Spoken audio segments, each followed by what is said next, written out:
nice to have with us tonight. When we thought we were going to do a race, and it was going to be very special for the 16th annual. For those of you who don't know, Pat LaFontaine wore number 16 in his career, and the 16th annual Runner's Edge Main Street Mile was going to be very special. We had no idea that this was going to happen. But what we've been blessed to do is to try to make it even more inclusive, have more people come in from all over the world and participate now. And we got a chance to do this little WebEx session. And if we're successful tonight, we're hopeful that we're going to be able to do a couple more of these before the event ends on July 16th. So we're very blessed to have with us two legends. One, a Hockey Hall of Famer, Pat LaFontaine. The other, a running legend and a longtime supporter of distance events and charitable efforts in Farmingdale, New York, and that's Bob Cook. So, gentlemen, welcome you both to our first ever Courage Hour. Great to be here. Same here. So we really appreciate you guys coming on and taking some time tonight. And I guess what would be best if we could start with it, Pat, maybe you could tell us a little bit about how Companions in Courage Foundation has kind of been holding the fort down for pediatric patients during this time of COVID. Yeah, Jimmy, so it's been exciting. We've been able to donate 1,000 face shields. We've created Chromebooks. We've donated to various hospitals, created a number of numerous amounts of content to help with the child life. And one of the things that we've tried to do is our mission, obviously, is no child in the fight for life or health should ever have to go through it alone. And then dealing with this COVID, coronavirus has thrown our world upside down. But it's also, gone down to every layer of the hospital care. And it's affected child life care. And so by creating a bunch of content, athletes at NASA and International Space Station and the San Diego Zoo and the aquarium, we've allowed kids to have some content, still have some connectivity. One of the things I think I was most impressed with was the DX70, the video devices that we were able to donate to some of the hospitals that allowed for some of the patients that they're having a baby in delivery, they were able to still talk to their family members. As we know, the world is all about technology now, and because CIC was heavily involved in technology, we were kind of out in front, and we're able to use our technology to really help the kids that are in the hospitals, their families, the child life, and just the hospital in general. So, listen, I'm so proud to be a part of this Companions in Courage movement and the friends of Companions in Courage, and somebody like Bob Cook, who's on the line with our 16th Main Street Mile, and the legend that he is and what he's done. It's all about friends of the foundation, and it's one of the things when we started this movement, really, the Companions in Courage. It wasn't about me. It wasn't my name. It was about the kids who are inspiring us. It was what Jimmy Johnson does every day. It's how Bob Cook is supporting us, and Mark Leff, and so many friends of the foundation. And I'm just excited that we're here on the 16th. We're still doing amazing things, even under these crazy circumstances. And it's our 16th Main Street Mile coming up. So honored to be here. Well, thanks for that, Pat. And, thank you for all the work that you've done. I mean, to think that a hockey player put together something that allows so many children, 50,000 children a year, to stay connected to the outside world, and especially during a time when their parents can't get in to see them. And so you need to connect them using technology. And pretty good that an old hockey guy that's been hit in the head a bunch of times came up with this idea. Bob Cook hasn't been hit in the head quite as many times. Well, I don't know about that. 35 years, Bob has been running one of the most successful running stores in the country. You can't go to a distance event, an Ironman or any kind of duathlon or whatever, and not see people running with a Runner's Edge singlet or a jersey on. And that's a great tribute to him, his wife Sue. Bob,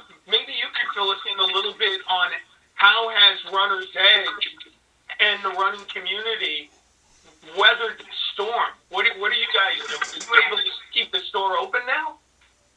Well, what happened in the beginning, I think like everyone, and of course because I'm in the perfect age group to get the disease, we really didn't know what to do. And like with everyone, up till this day, no one still really knows what to do or where this is all going. And that's the biggest problem. So we had to close the store totally down. And luckily, we have a website, and the local people and people from all over the country, luckily, were really good with our website. A lot of people know about us. Local people know us, but we got a lot of people from around the country supporting us. And what's the website address, Bob? Website is runnersedgeny.com. Great. And this has a lot of different things on there, and that's the only way I feel that we were really able to survive. I don't know what else. The companies were good with us. They gave us extra dating on all the bills because all the bills were in place when this struck. So I had bills that were due at that time, and luckily the companies would move the bills out a little bit. But again, if nobody's coming in, it didn't matter how far they moved them out. Right. But then again, you're hoping no one you know gets sick, and everybody that we know, so many people. It just was a very scary thing to watch, and it still is. Well, it still is, and I think for people who are looking at this, maybe from outside of Long Island, to understand the magnitude, I think there's not a person on this call that doesn't know at least one person that had somebody that passed away in their family from COVID, and it was just so pronounced here. And what has been encouraging to see is maybe with more people staying home, maybe more people are starting to take care of themselves a little bit in terms of health. So have you seen, you were always a very social kind of store, where people would gather for running events and things. Have you seen people still trying to do that, but maybe not start at the store, but start somewhere on a trail? I mean, I'm because I do so many things. Like I told you, I've been cycling a lot during this, and with Strava, I see a lot of people connect with a lot of people running and riding on Strava, and I see all the people on the path. The path now, I always tell my wife when I come back, the most dangerous place I ride. I've never seen so many people riding on a bike path or a running trail. The Bethpage path on Sunday, I had to get off. It was scaring me more than the cars on the road. So I think there's a big flux of people getting out, exercising, and it looked to me that there are a lot of new riders. There's a lot of new runners. The problem with the store, though, like we have to do appointments now. That's what they opened it to. So people can't just wander into the store to buy shoes. Can't really sit there and chat with them much. So it's, but I think down the road, we just saw one of the salesmen today, and he thinks down the road it's going to be great for the whole industry. So I'm hoping that's the case. Well, I'm just one customer of yours, but early on, I needed a new pair of running shoes, and obviously nobody could go out. The store was closed. So I went online and I bought a pair of running shoes. And then about 3 hours later, there was a knock on my front door, and there was somebody from the store, from Runner's Edge, at my front door delivering my shoes. I was like, I guess maybe I'm somebody special, or if you give that kind of customer service, you're going to keep people happy for a long time, Bob. So great job. No, thank you. Yeah, we're trying to do as much as we can with that. So it's awesome. Now, the two of you have been together for 15 years. Maybe you could tell me how this all came about, this friendship and relationship with Runner's Edge, and then maybe share a story or two of events and some of the people that we've had the opportunity to meet.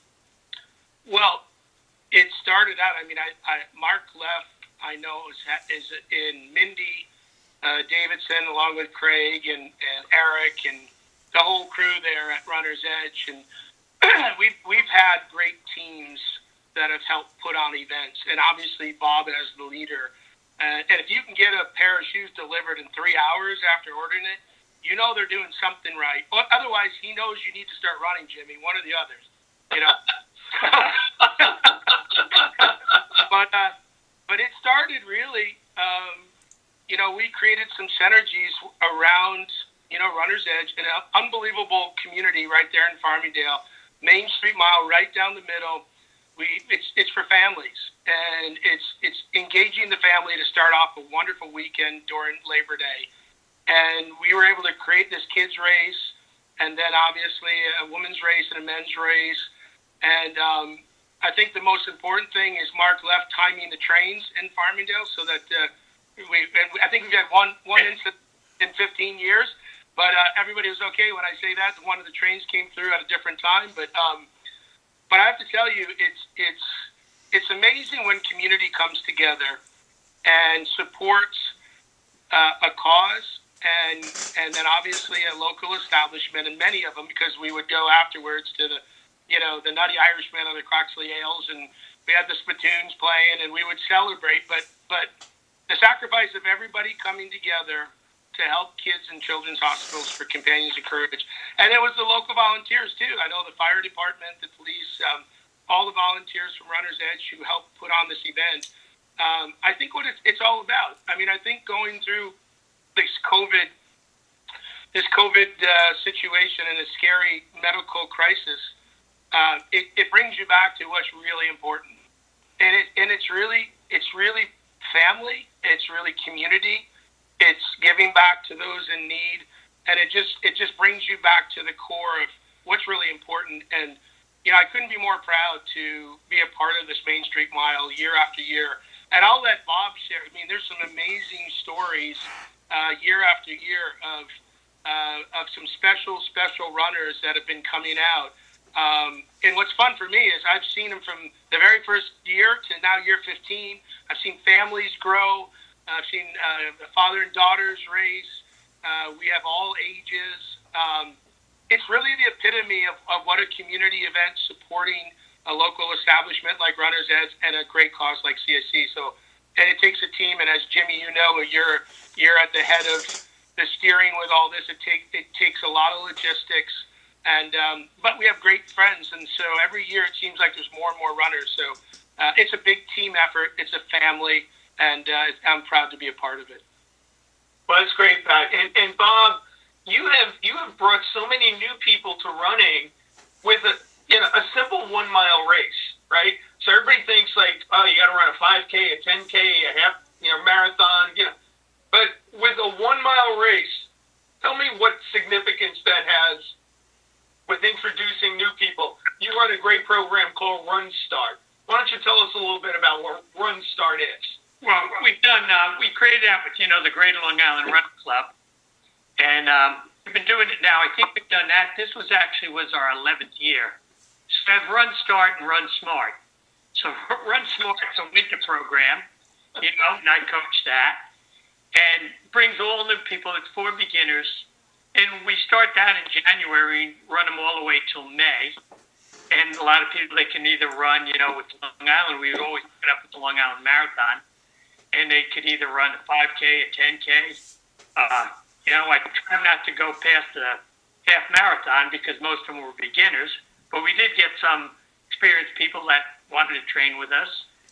And then we started that first. And then a few years later, we started Run Start, which is pure beginners. And we go to the track every Wednesday night. And I do track workouts with them and teach them to run a little bit faster and see what that's like. And that worked out really well with the mile race because we would get them all come to run the mile. And the mile is a funny race because a lot of people, everybody, even if they're not real runners, they pretty much know that a 4-minute mile is sort of that's the key to the mile. You can run under 4 minutes, which a lot of people can do now. Wasn't it a guy named What, Pat? Wasn't it a guy named Prefontaine? Well, one of them. He could run under, and he could run a lot of stuff. Yeah. There's been quite a few. Since Bannister did it, quite a few guys, it's become sort of commonplace, but not for everybody.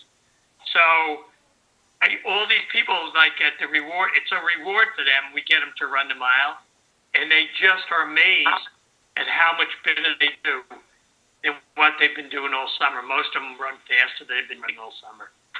But sadly to say, the program got shut down by the COVID thing. We cut the winter series dropped, stopped in the middle of March. We had to end that. So it's sad for me. A lot of these people are, sort of drifting around now, looking for a little guidance, which is sort of hard to give. Well, maybe this is something that we can encourage them. Maybe they can watch this video and see from June 16th until July 16th. We're going to put up a link in a little while here. Maybe they could go even walk a mile. And even if they do that, they are keeping themselves fit. They're getting off the lazy boy. They're getting out, getting some of this fresh air in them. And, maybe they're going to be encouraged that once the COVID thing is over, they'll get back at it. And I think that would be a wonderful thing if they did that. Hey, Jimmy, one thing I know, if they order a pair of shoes, they'll get it in 3 hours. Hey, one of the things that come to mind when we talk about stay courageous was a gentleman who was super courageous, Bill Benson. Yeah. And, so I think what's amazing of the race is everybody, there's age groups for all ages, and we obviously hand out awards, and there's prize money, and it's great when we go there at the gazebo and everybody has a chance to say hello and talk about I always say, when you go on Monday, what did you do over the weekend? Well, I helped kids first, and I also ran a mile in Farmingdale. But Bill Benson, talk about courage. And Bob, I'm going to pass this because I used to score goals when I was younger. Now I'm all about assists. Yeah. So you can share the Bill Benson story because we have an award for him as a runner who was running in late into his 90s. Yeah. Talk about inspiration. Right. We watched one year. Pat was there with me. It wasn't maybe only 3 years ago. I think Bill was maybe 95 years old. And a young guy, I won't mention his name, had to try to out-kick him. But Bill came on down, and just to see the smile on his face, and he was such a nice man, and that's a man that totally enjoyed running, but understood why he was doing it, And, I've known a lot of men like that through the years. Some of them sadly have passed away, but they all understood how running can help. Of course, it's good for yourself, but you also can help so many different causes with this. And you've done great. Companion's Courage to me has been spectacular. And I never could leave it because I was always afraid I'd get hip checked by Pat. Better hope I don't have a stick with me. So I've got one more question for each of you, and then we're going to open it up to the audience. So Pat, the question posed to you: what's a hockey player doing running? You guys are good cyclists, and you could do that. Have you ever run a long distance event? Did you ever run a marathon? I have, Jimmy. Thanks for the question. I didn't do a lot of running actually until I retired because we were anaerobic athletes. So we would be sprinters. So some of that training, but long distance running, no. And I can tell you that Companions in Courage and these courageous, inspirational kids, for what they go through, we say that to be out a day of exercising, it's an easy day, no matter how hard it is, because in a hospital going through what some of these kids go through, that's a tough day. And it actually pushed myself to do probably, I would say, a good 8 or so marathons and 6 Ironman and probably 20, 2,500 Century Mile bike rides. And Jim, Bob, you'll like this story. The first Ironman I did in 2004, Jim came back and he said, I've got good news and bad news now. My knee's hurting. I just did 13 hours and I'm icing all over. And he says, the good news is we raised like almost $50,000. And that's why we did it. I did it for the kids because personally, I didn't need to do it for myself. In fact, when you get sore out there on the course, your motivation is really just doing it for a higher cause, a higher power, and the kids were the inspiration. But then he said, I go, so what about the bad news? He goes, oh, I signed you up for next year. I know. Thanks a lot. So I ended up doing 6 and 5 years. But you know what? It's just like what we do with Runner's Edge in Farmingdale and the Main Street Mile. It's special, and we raise a lot of money for the kids. And Bob, your leadership, we can't do it without a guy like you, and what you stand for. And it's and I've said this before, whether we're on on the internet here talking, your leadership and having you as part of the team is really makes it special and makes it go. And that's why we've done it so long. And 16, and I hope many more to come. I hope so too. One thing I can't, Pat makes doesn't say enough about himself away from hockey. I mean, one year I was lucky enough. I think we both did it. I'm not sure, but we both did Ironman Florida, and I was lucky enough to go with Pat. And they were opening up a room, one of the rooms for the kids down in Panama City. And from that day on, I think about that every time I do this race. And I've told the story a bunch of times. And Jim and Pat know this, but when you saw these kids' faces when they went in that room, they didn't know where to look. It's just like a place where they can get away.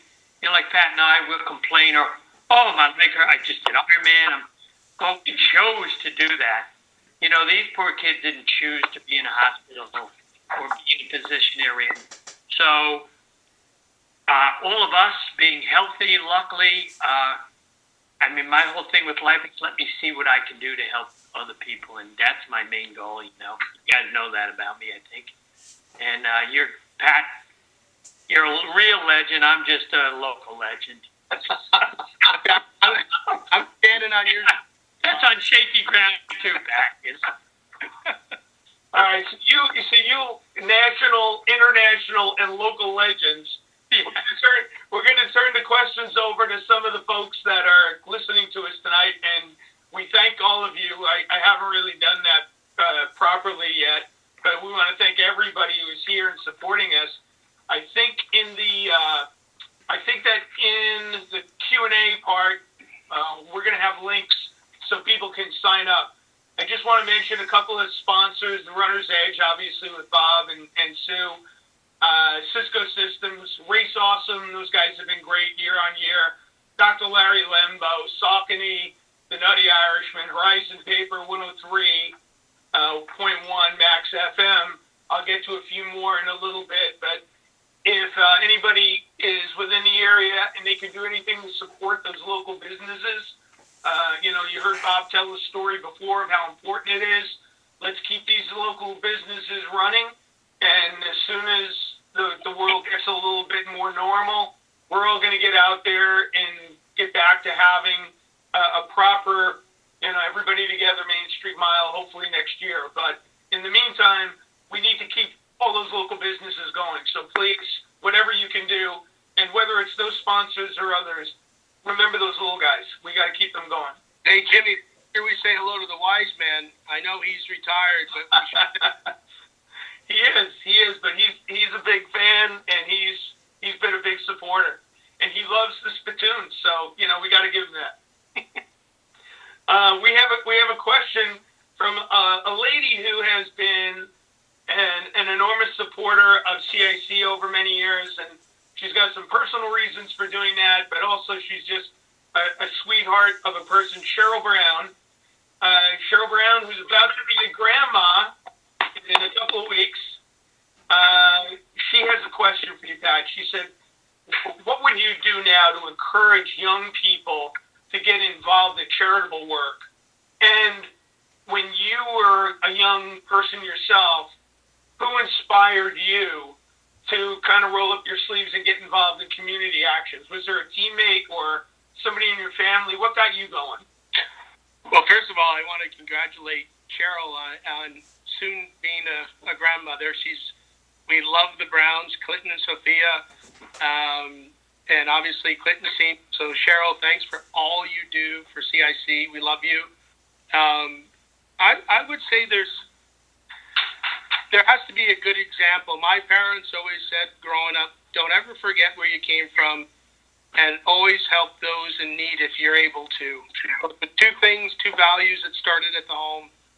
And I have to tell you, and I give Al Arbor and Bill Torrey, the Islanders, a lot of credit because I had a grandmother who had leukemia and a grandmother who suffered from arthritis. And when I came to Long Island as a young 19, just turned 19, all the guys, in fact, I was just talking to Brian Trottier for about a half an hour just before I jumped on here.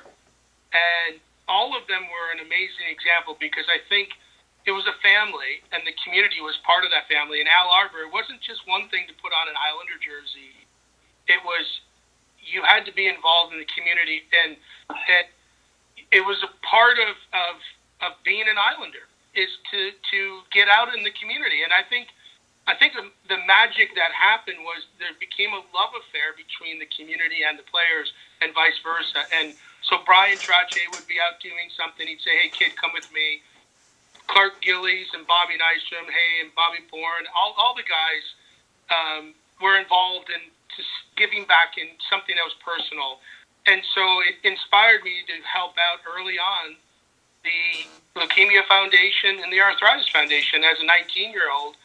Because of my grandmother, both my grandmothers. And as you know, it evolved until I was injured in Buffalo and, became below the surface and visited some very courageous kids in children's hospitals. And that became the story. But what I would say is that, hockey was a stepping stone to do what I do today. And all the experiences you go through, amazingly, in some crazy way, prepare you for what's to come next, whether you realize it or not, good, bad, or indifferent. And so what really happened was I didn't choose it kind of chose me. And I met these kids when I was injured on top of having great examples of hockey players who were saying this is what it means to be a New York Islander. And I took that with me to Buffalo. And then I met some courageous kids and I realized, they don't have playrooms. And I started playing video games when I was getting my knee reconstructed, and as you know, it's morphed into the Companions in Courage. But I think it has to be something near and dear to you, and it's something that is just so much a part of my life. But I credit the examples in my life, and then the inspiration of these courageous kids, and then I realized they taught me so much about what courage means. And it prepared me through the game of hockey, prepared me to say, okay, when the game was over, what are you going to do next?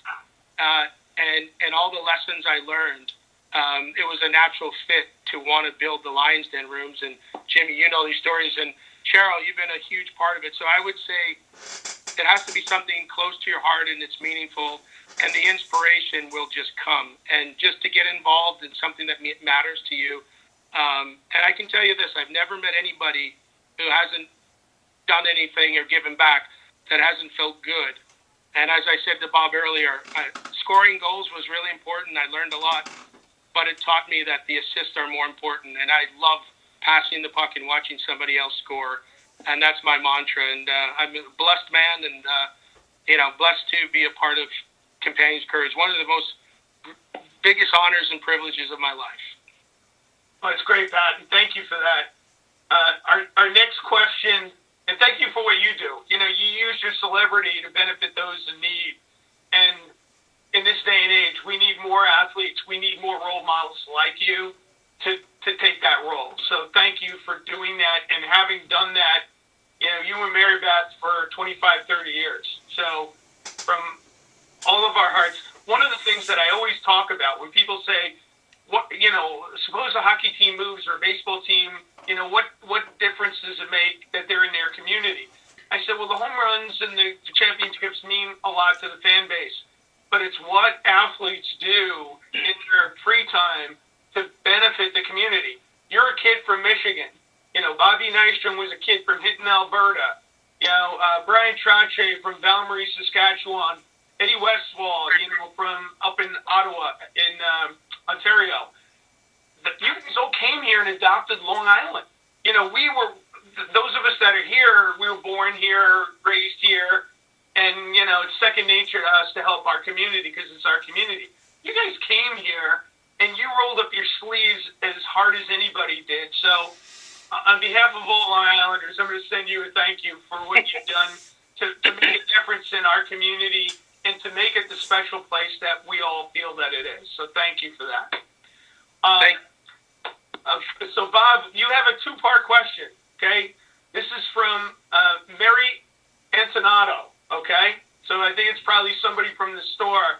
He wants to know, at 71, how can I run faster? Mary, I like that question. You can run faster. 71, how do you start to get up to speed? You hope, Mary. Mary, I just have to ask you. I know you can't answer me back, but I don't know if you've been running for a while, so it makes the question a little different. If you just started running, you sort of have a 10-year window, no matter when you start, where you will actually get better. If you've been running for a while, like myself, I've been running 60 years, so I'm not getting any better. I'm like an old Mercedes-Benz. So, they can go a few million miles, but they're not getting any faster.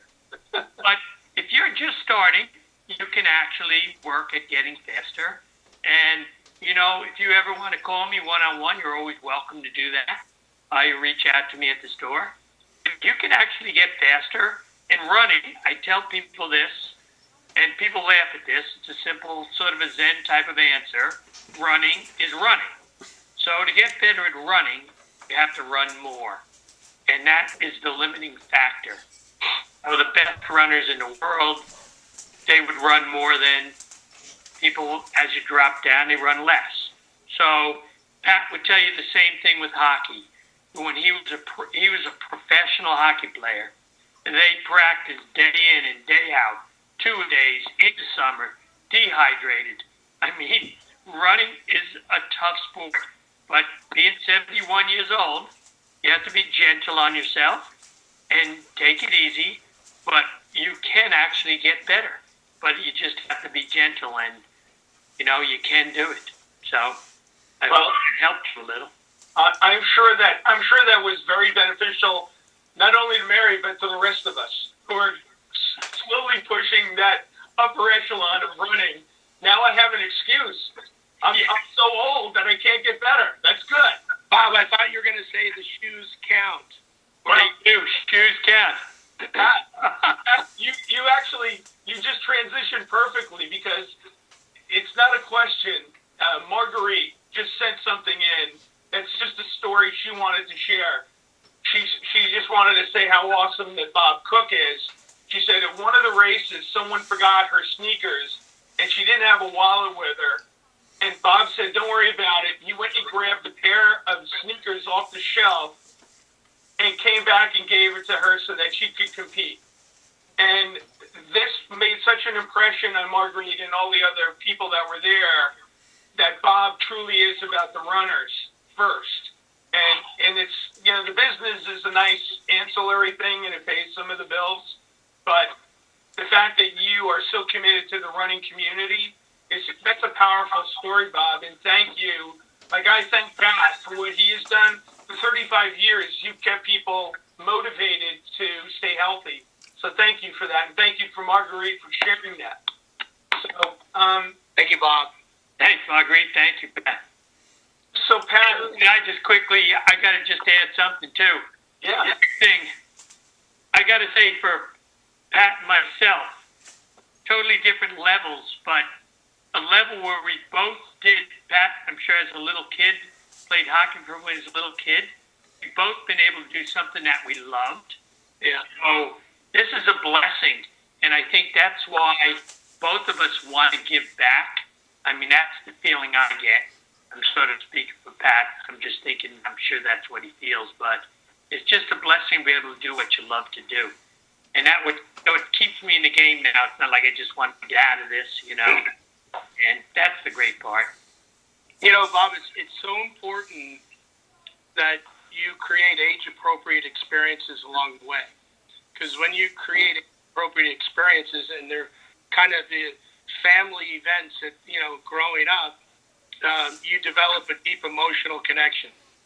And you want to then give it back, and you hope to pass that on, because it is a passion. You don't spend 60 years of running or open a running shop for 35 years unless you deeply love it, love people, love the sport.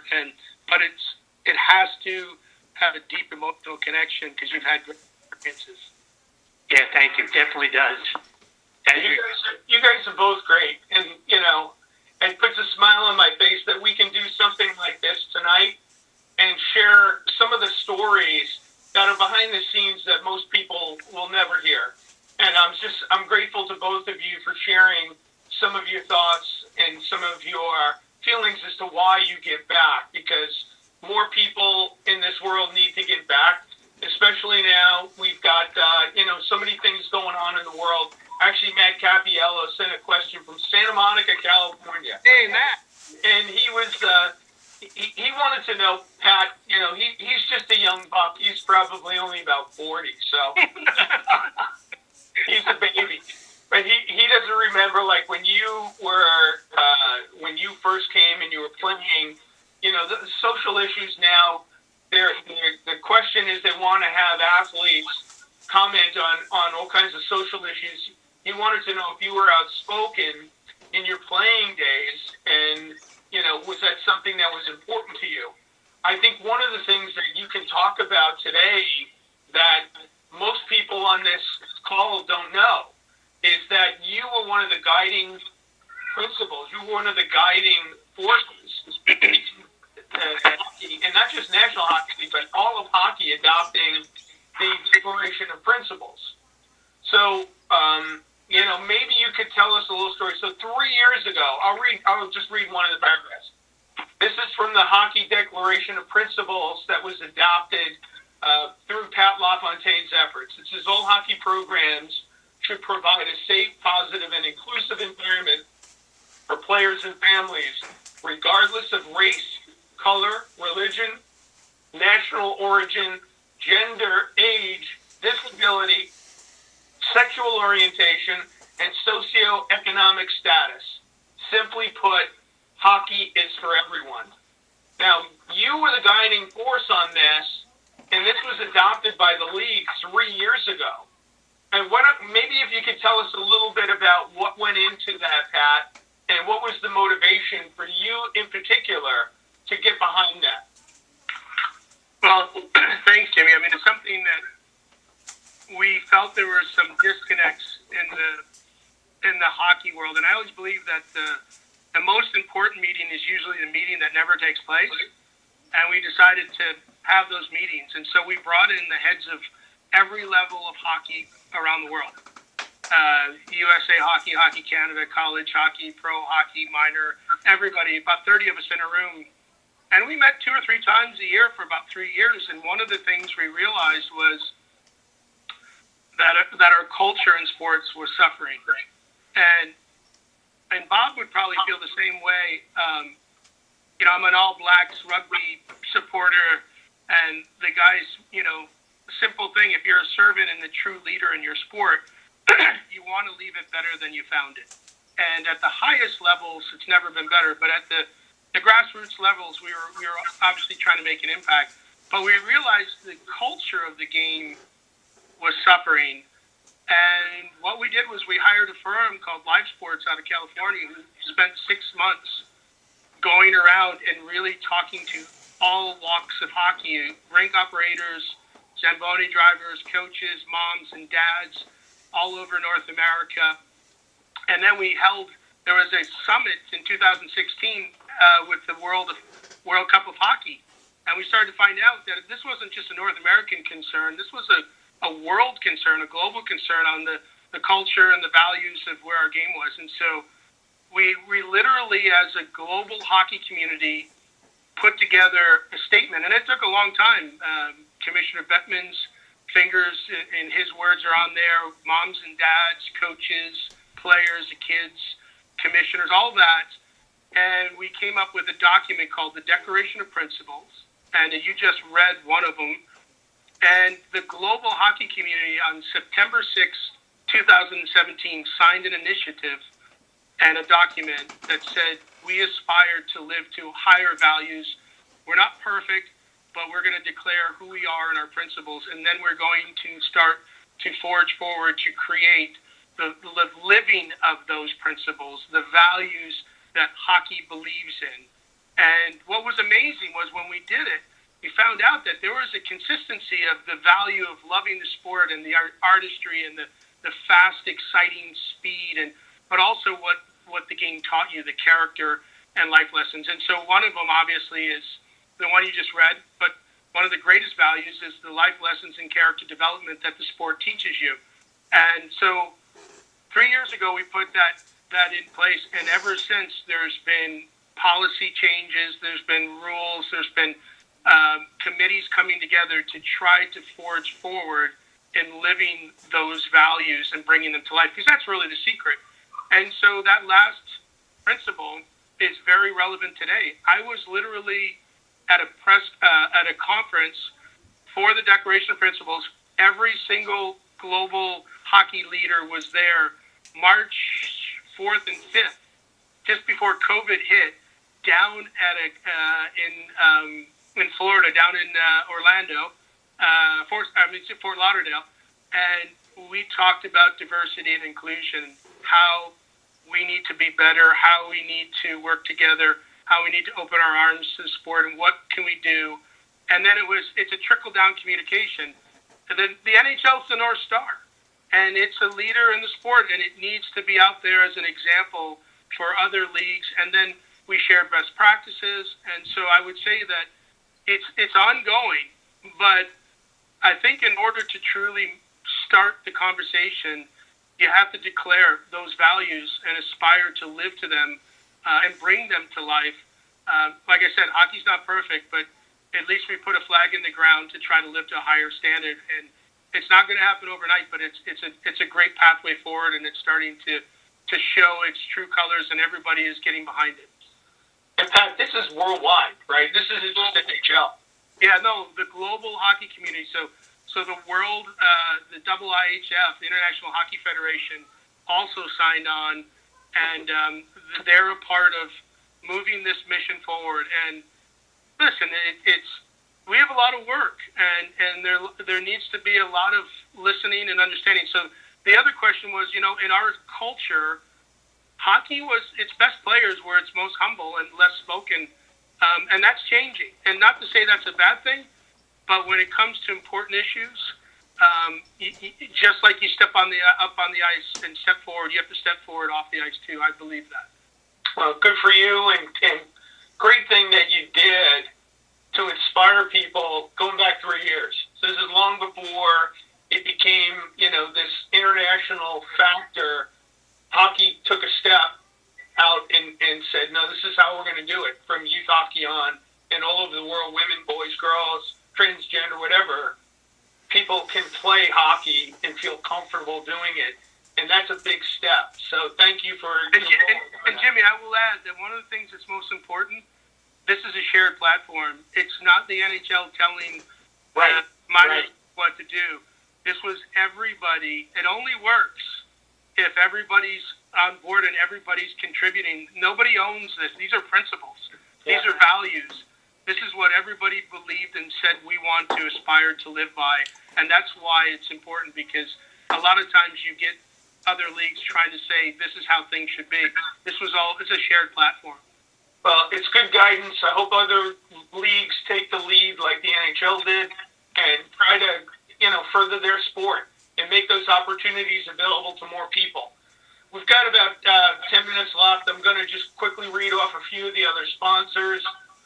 David Lerner Associates, Arizona Iced Tea, Carter DeLuca, Farrell and Schmidt, McDonald's, Anton Community Newspapers, Polar, Basilico, PR Timing, Dr. Walter Priestley, Richie Newman, Terry Bisono, and SunPower. Just to name a few, these folks have been enormously supportive of the Runner's Edge Main Street Mile over 15 years. just want them to know that we love them. And we wanted to say thanks. Thank you.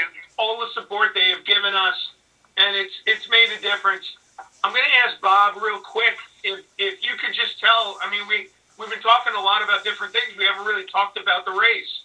So from what I understand, Bob, and if you don't have the information, let me know. But I think there are two different kinds of races that you can sign up for this year, right, in the virtual world. I think you and Mark know a lot more about that than me. So I think there's going to be a 1 mile run. Yeah. Where on the honor system people can submit, and the thing that's important on that is that everybody that registers gets a T-shirt. It's got a cool logo. We're going to put that up later on, and it's a little bit different, but it kind of makes fun of Pat a little bit, but that's okay. Yeah. And then you have to have. The other piece is beginning today through July 16th, how many miles can you run? And, we're asking you to run, make your donation, you get a shirt.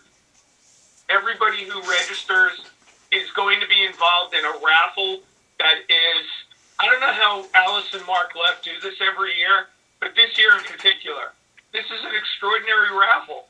They've got all kinds of great prizes, and nobody can go door to door. But there's somehow, I don't know, I think it's all Alice, to be honest with you. I think big shout out to Alice. But they do a great job. And their daughter Emily, it's a family affair over at the Leff House. And we're so grateful to all of the Leffs for what they do on behalf of Companions in Courage. So, you sign up, it's $25 registration. You get a chance to run a mile or run as many miles as you can. You get a great shirt. You're going to get an opportunity to win some of these great raffle prizes. One of the raffle prizes is a PS4 console and 7 games. Our friends Heather Simmons and Matt Capiello from Santa Monica sent that off to us with their love. And, we can't thank, Pat talked about it before. It's Companions in Courage. It is a village of people who get together and they just love being a part of something where they can use their influence from their little corner of the world. We see all these things where people are saying, well, what can I do? I can't do anything. Well, no, you can't change the world, but you can change your corner of it. Bob Cook can get, 42 housewives off a lazy boy and out running in the Run Start program. Pat LaFontaine could go help, 50,000 kids a year who are stuck in a hospital because of COVID. They can't have their parents come and see them. So he gives them, electronic devices so they stay connected to the outside world. So, consider, if you're watching this, we hope you consider joining us this year. As crazy a year as it is, wouldn't it be wonderful if we can make this bigger than we've ever had? So we typically get 400 to 500 people a year participate live in the Mainstream Mile. Let's see if we can do that online. We got the whole world is our oyster, as they say, right? We can have you participate virtually from wherever you are, and we hope that you join us. I've just got two last questions. So Bob, we'll start with you. During this whole COVID thing, if you're an old triathlete from way back, okay? So that's swimming, that's running, and that's cycling. If you had to pick one discipline out of those three that your favorite, and maybe that's changed over time, right? So maybe you were a much more effective runner earlier in your career. Maybe now you're a better swimmer. If you had to pick one of those three disciplines, what's your favorite now? Right now, I have to say, I started out as a runner, but I also raced bikes as a kid. So I was thrown into those two sports early. Swimming, that's not my favorite. And the good thing, the pool's closed, so I didn't have even So now you can go outdoors, but I'm still not thinking about that. For right now, I think cycling is my favorite. I've had some setback with running, but cycling, I love cycling. You know, I cycled all winter mountain bike, and now I'm on the road. So cycling's Let me interrupt you for 1 second. Karen Cotty just chimed in. She says, Bob can't swim. I swim better than her. Sure that? But you're cycling now, and you know, what do you try to do? Get up in the morning early and get out before the trails get heavy, or when do you do your cycling? Well, being like I always like Pat will understand this. I always was meant to be a pro because, you know, pro cyclists, they start to race their breakfast. They might start racing around 11 o'clock. Then they have dinner when they're finished. So I always went for that. So I go out riding now. There was no rush. I go out riding about 9:30, you know, every day. And same in the winter, waited for it to warm up a little. You know, my friends that go out at 5:30, I always never could quite understand it. Well, we have a real job. I'm sad to hear that. So, Well, Bob, I've been very lucky with that. But no, I go out when the crowds are appearing everywhere. Well, Bob, thanks for sharing those stories. We have one last question for Pat. It was announced today that Prokhorov, who owns the Nassau Coliseum, is now going to basically turn it over to Nassau County with $100 million in debt. And I'm just curious, Pat, have you had the opportunity during, you know, this whole pandemic to watch any of the old Islander games? You know, some of them actually featured a young guy, you know, who was 16 just out of the Olympics. Have you watched any of the games, and what are your feelings about the Coliseum maybe finally being closed? Yeah, I mean, it's tough to hear that. Obviously, it's brought back a lot of memories having the Islanders, you know, play there and have great success like the old days. And then, you know, from what I understood, they were supposed to play there all this coming year, next year, before Belmont is done. So that was, took me by surprise. You know, hopefully something gets worked out, because obviously I think the other alternative is Belmont. I mean, not Belmont, Brooklyn, and Barclays Center. So I think it's going to be an interesting negotiations as to how that all works out. But I have to tell you, I was on the phone with Brian Trache, you know, like I said, an hour ago, and I watched last night. I've been and listen through all this, the medical crisis. You know, it's been extremely difficult, and obviously I know a lot of close friends that have lost loved ones, and can't imagine. You know, we've had some scares, and Long Island got hit. So if it's affected you, it's you know, it touches you to your core. Going through this process, I think a lot of people have gained a different perspective. It's allowed, you know, the simplest things become, you know, very meaningful, whether it's spending time with your family, not having to travel as much. One of the things that's been really special for me is I don't think they would have ever put all these old games on, and I never realized how young I look. I think I look 15. Last night, I had the best time watching us beat the Rangers in Game 5.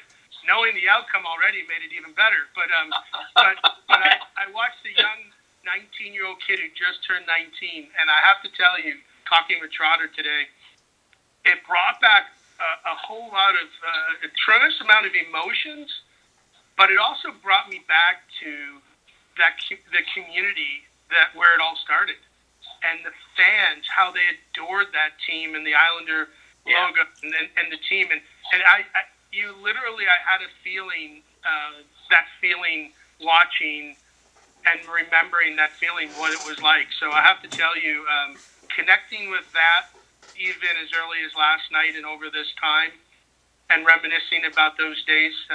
Listen, it's always good to go forward and have goals in front of you, but every once in a while it's nice to reflect on how you got there and appreciate the people along the way. It's been pretty special.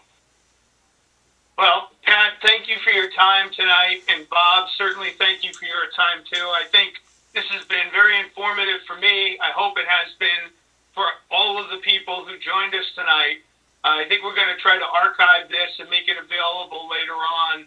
And but we want to encourage those fans, those people who watched you when you were a 19-year-old punk playing. Yeah, companions of courage, exactly.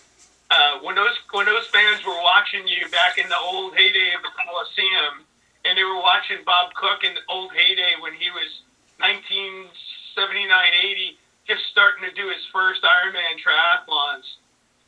What I hope all those people do is say, you know what, I can get up, I can support sick kids in the hospital, I can make a difference. I can make a difference by keeping myself well. Make sure you keep your distance, make sure you keep your mask on, make sure you take care of yourself and the people you love. But if you can, at some point, get out there and help support this great event, it would mean the world to so many families. We're going to try to do this again in a couple of weeks, and maybe we'll talk a little bit more about some of the very specific families who have benefited from Pat's work with Companions in Courage. And we just want to tell everybody, until we see you again, please be safe, please be well, and thank you for supporting the 16th Annual Runner's Edge Main Street Mile. Take care, everybody. Thank you, guys. Thank you.